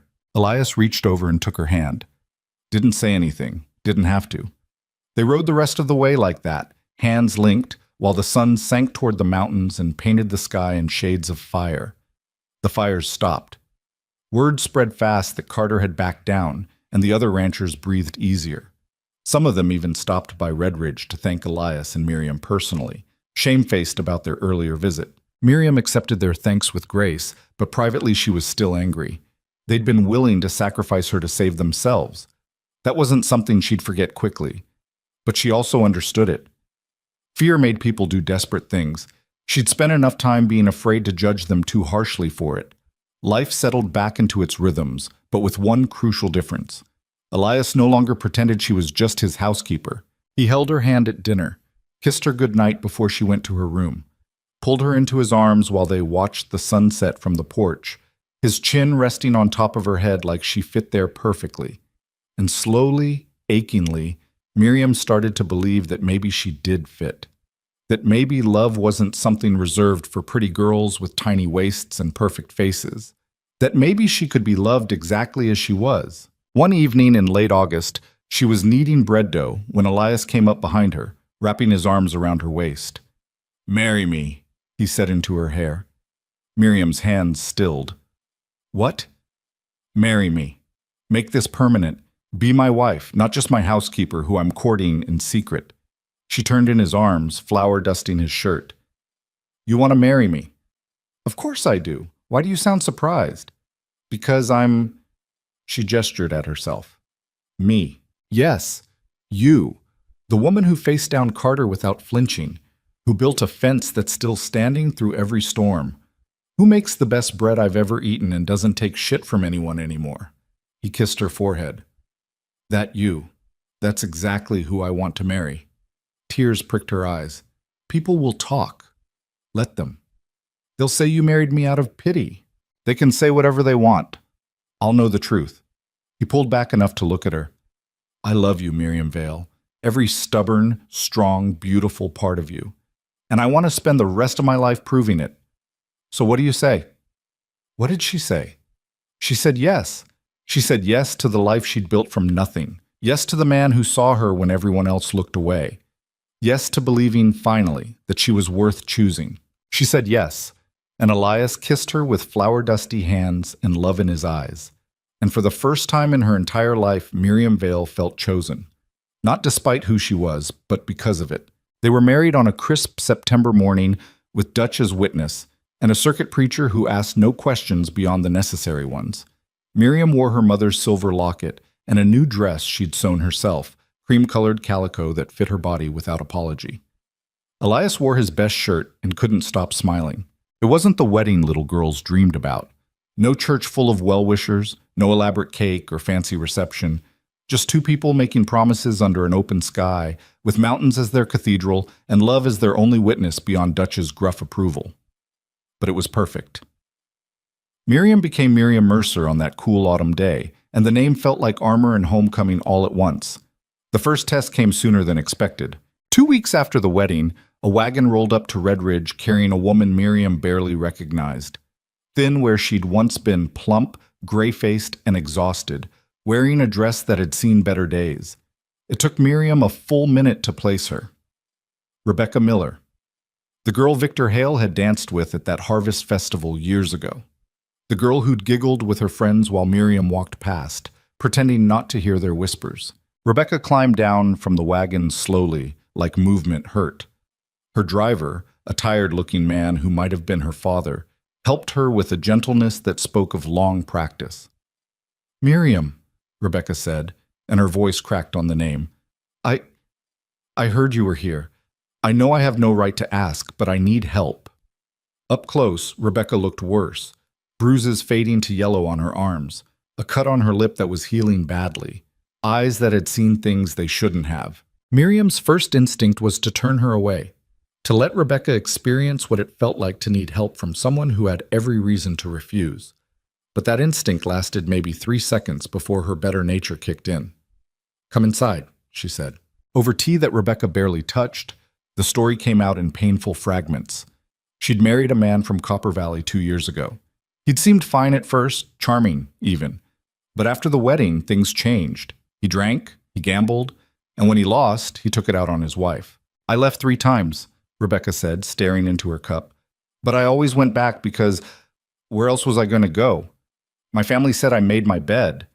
That marriage was sacred and I needed to try harder. That it was my fault for provoking him." Her father shifted uncomfortably, but said nothing. "Last week, he broke my ribs." Rebecca's voice was flat, empty. "I was bleeding internally. The doctor said if I went back, he'd probably kill me next time.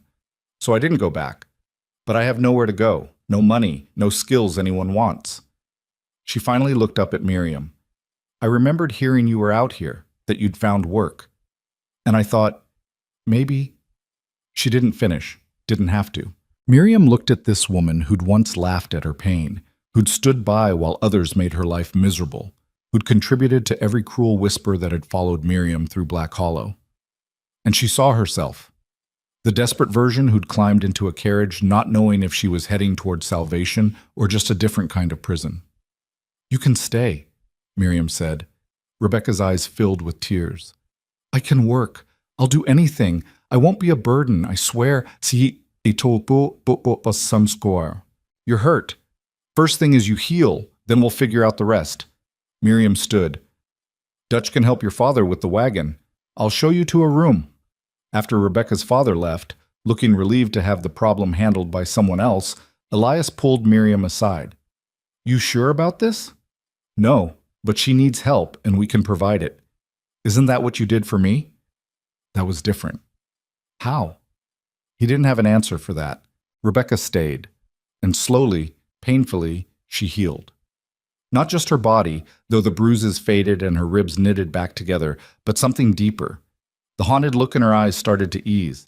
She began helping around the house, tentative at first, like she expected to be punished for doing things wrong.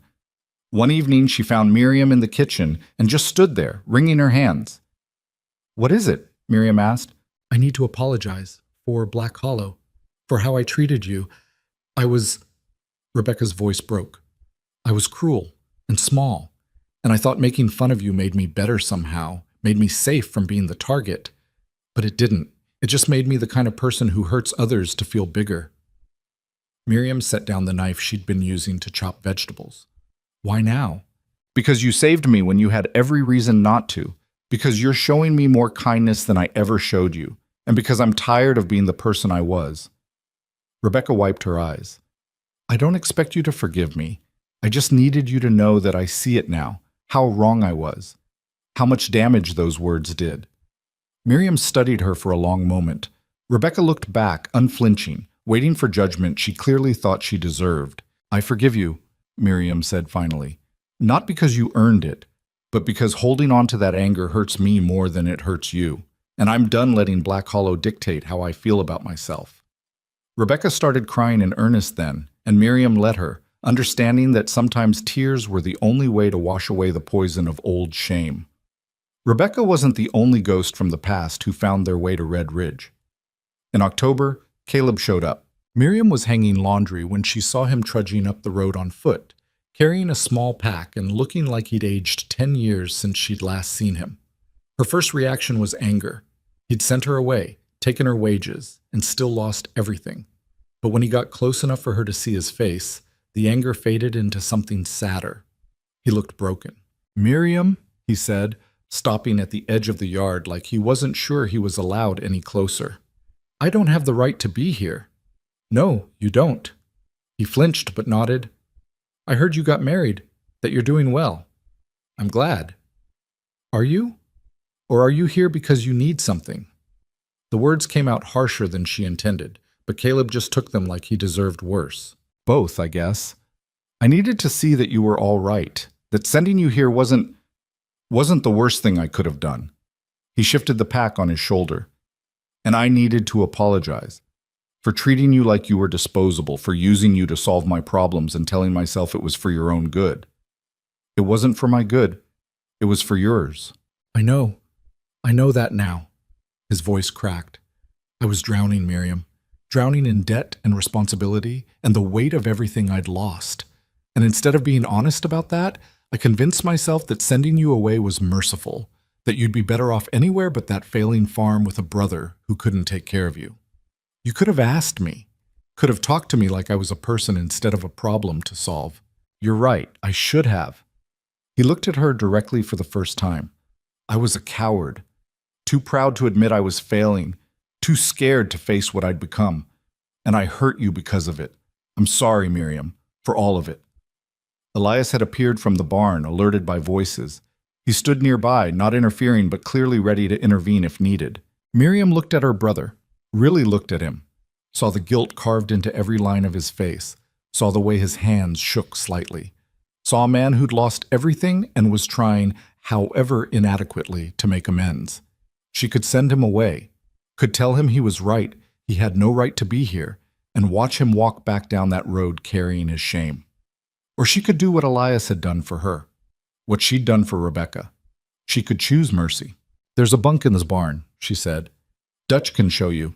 You can stay until you figure out what's next." "But Caleb?" She waited until he looked at her. "You don't get to decide what's best for me anymore. You don't get to manage me or fix me or solve me. You're here because I'm allowing it. We clear?" "Crystal." "Good. Now go wash up. Dinner's in an hour." After he left, Elias came up beside her. "You didn't have to do that." "I know, but he's still my brother.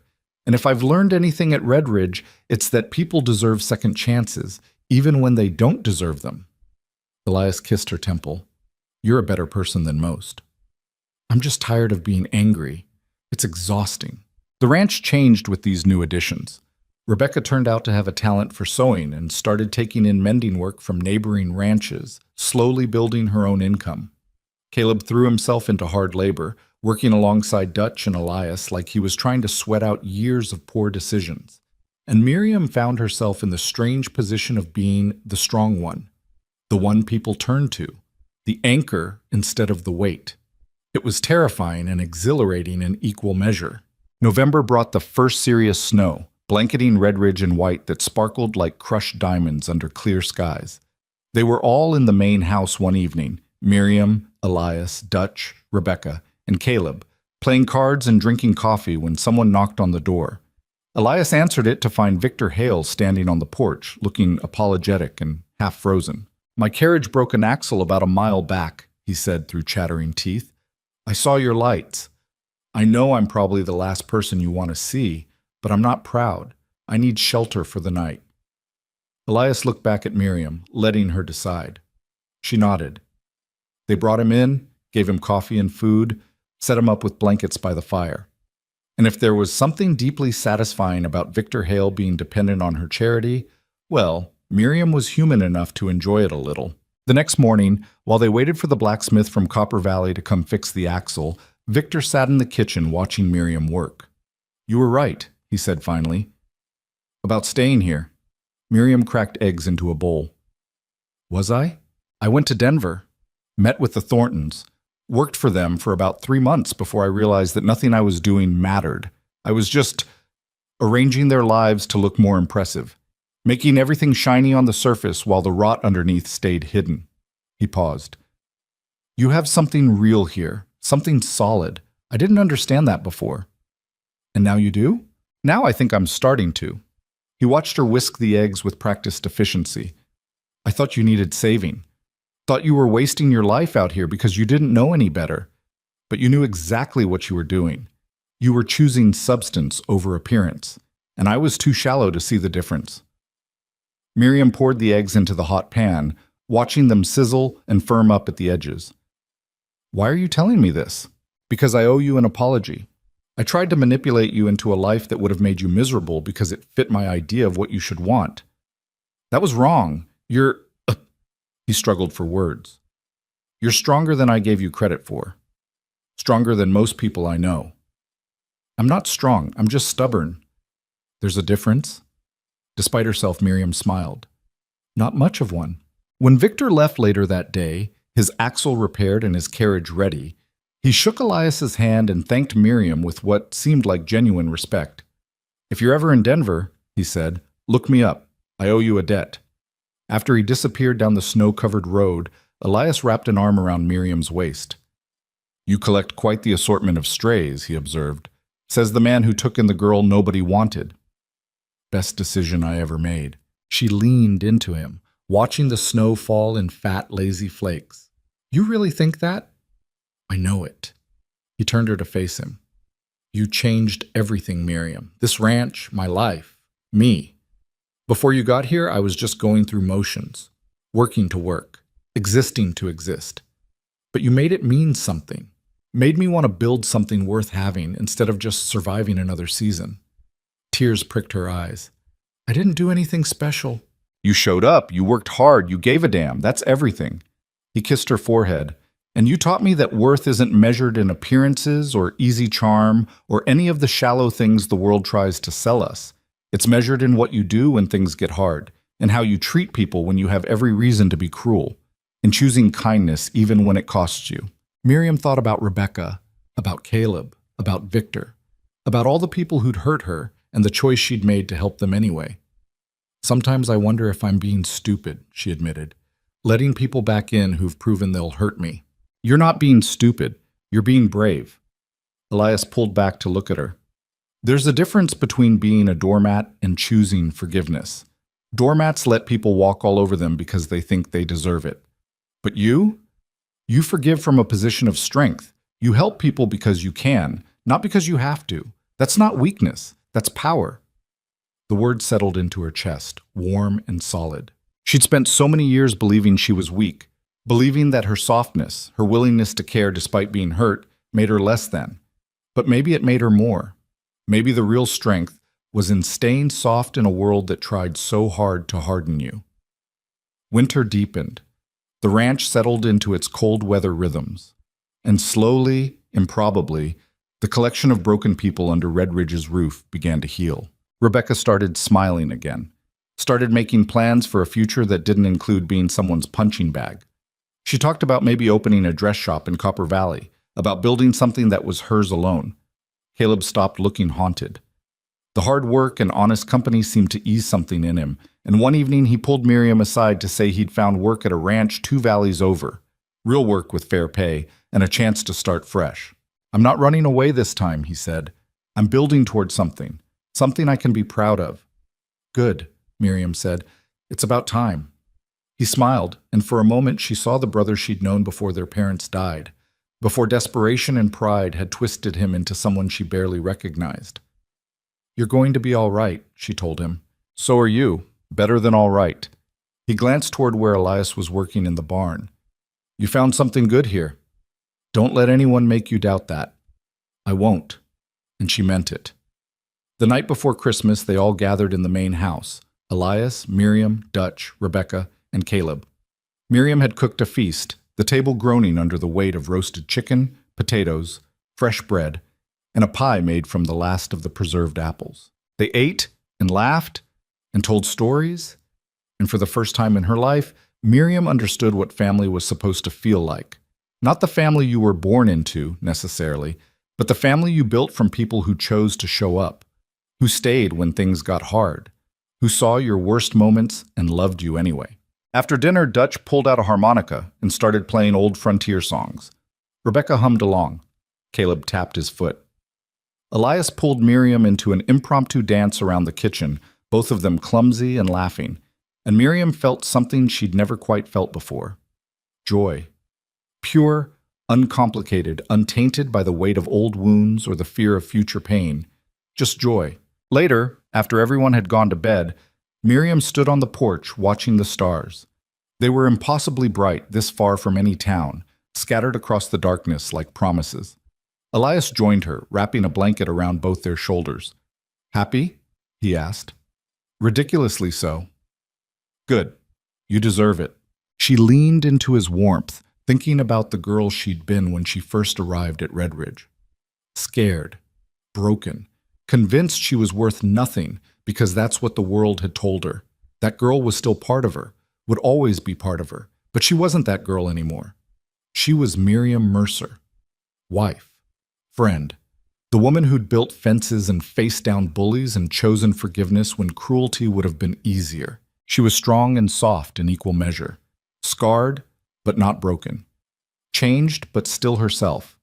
And most importantly, she was loved.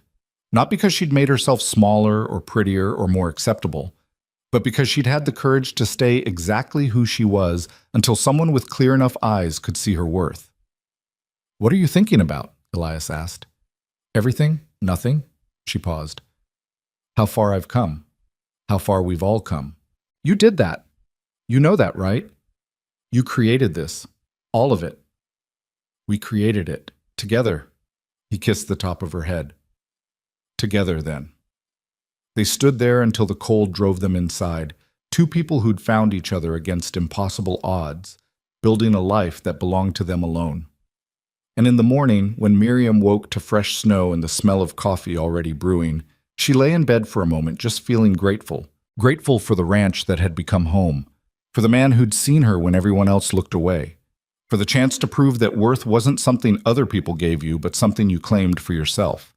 She thought about all the girls out there who were where she'd been, convinced they were unlovable, convinced they had to change to deserve happiness, convinced their bodies or faces or circumstances had already decided their fate.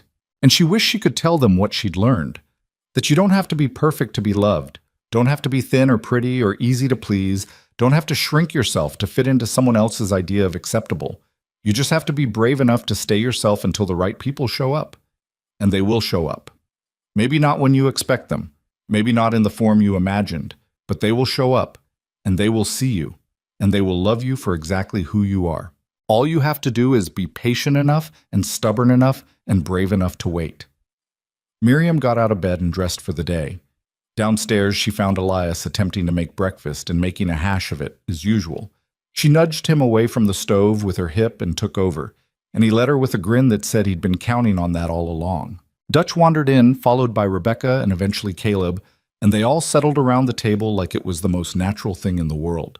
Like they were family. Because they were. And as Miriam served up eggs and bacon and fresh biscuits to people who'd become her whole world, she realized something profound. She hadn't just survived being unwanted, she'd thrived. She'd built a life so full of love and purpose and meaning that the girl she used to be wouldn't even recognize it. And that was the real victory. Not that she'd found someone to love her despite her flaws, but that she'd learned to love herself enough to demand better than being someone's charity case or convenient solution. She'd learned that she was enough, had always been enough, would always be enough. The world just hadn't been ready to see it yet, but she'd waited and worked and refused to let their blindness define her worth. And in the end, she hadn't just found love, she'd found herself. And that, Miriam thought as laughter filled the kitchen and morning light streamed through the windows of Red Ridge Ranch, was the real story worth telling. Not about the girl nobody chose, but about the woman who chose herself and lived happily ever after, not because everything was perfect, but because she'd finally learned that perfection had nothing to do with happiness. That happiness came from showing up, from doing the work, from staying soft in a hard world, from choosing love over bitterness, even when bitterness would have been easier. That happiness came from building a life that reflected your values instead of the world's expectations. And Miriam Mercer had built one hell of a life.